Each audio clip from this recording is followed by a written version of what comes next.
हाल ही में चीन के केंद्रीय बैंक पीपुल्स ऑफ चाइना ने हाउसिंग लोन देने वाली भारत की दिग्गज कंपनी एचडीएफसी लिमिटेड के 1.75 करोड़ शेयर खरीदे हैं। इसके बाद अब मोदी सरकार अचानक से सतर्क हो गई है और चीन से आने वाली एफडीआई पर सख्ती कर दी गई है। सरकार ने कहा है कि चीन से सभी foreign direct investment FDI from China के लिए पहले सरकारी मंजूरी लेना जरूरी होगा। भारत में इन दिनों कोरोना वायरस की वजह से लॉकडाउन है, अर्थव्यवस्था खतरे में पड़ गई है। सरकार तमाम कोशिशें कर रही, लेकिन कैसे भी कोरोना पर काबू पाकर अर्थव्यवस्था की गाड़ी को स्टार्ट किया जाए। लेकिन लॉकडाउन के बीच एचडीएफसी लिमिटेड के शेयरों में 32.29% की गिरावट आ चुकी है। जनवरी में इसका शेयर करीब 2500 रुपए का था, जो अब 1600 रुपए का हो गया है।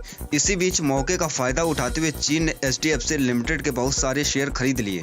पहले चीन के खिलाफ ये बातें हो रही थी कि चीन ने जानबूझकर वायरस पैदा किया है। कहा गया है कि इसे चीनी लैब में बनाया गया, जहां ये लीक हुआ। अब जब भारत इससे जूझ रहा है तो चीन ने भारत की कंपनी में निवेश किया और ऐसे में शक जताया जा रहा है कि कहीं ये सब चीन की साजिश तो नहीं कि पहले किसी देश की अर्थव्यवस्था को कमजोर करो और फिर मौके का फायदा उठाकर उसे खरीदना शुरू कर दो। मोदी सरकार भले ही अभी कोरोना वायरस से लड़ने में व्यस्त है, लेकिन देश दुनिया में हो रही बाकी हलचल पर उसकी पूरी नजर है। यही वजह है कि अब मोदी सरकार ने भारत की कंपनियों को बचाने की पूरी कोशिश शुरू कर दी है। बीएससी से मिली जानकारी के मुताबिक इन निवेश के बाद एचडीएफसी लिमिटेड में चीनी केंद्रीय बैंक की हिस्सेदारी 1.01% हो गई है।